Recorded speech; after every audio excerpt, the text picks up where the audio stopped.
each and every day, the most inspiring thing is the good people that I get to meet, and they have such a high bar set for their own life that they inspire me to want to be a better person every day as well.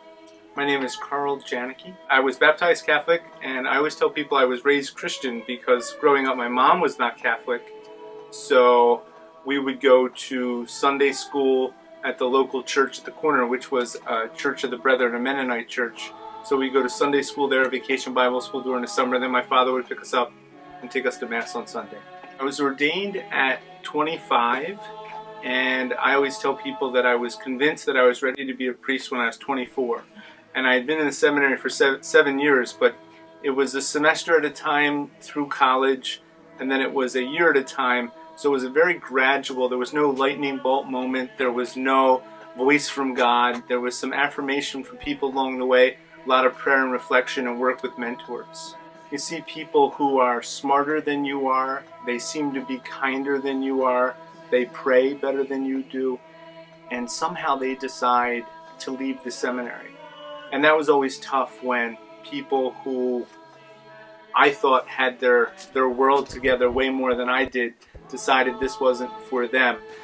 There have been a number of sad moments. I distinctly remember having one day where it was Ash Wednesday about 3 or 4 years ago, and this third grand jury report had just broke, and I remember getting dressed in the morning thinking to myself that I was embarrassed to be a priest that day. And that was really difficult.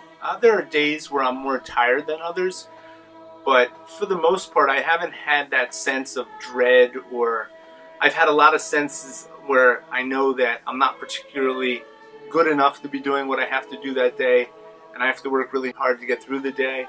But for this is my body, which will be given up for you.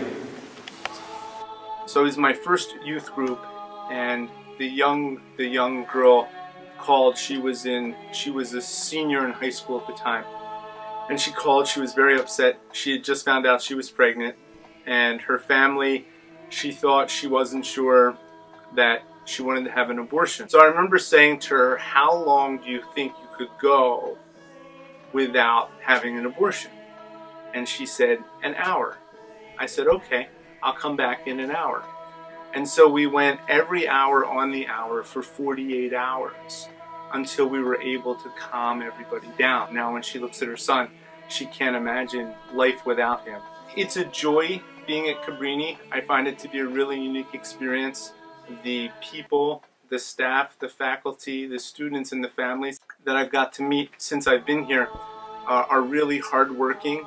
I think they're honest, and I really appreciate that they trust me in this role in their lives.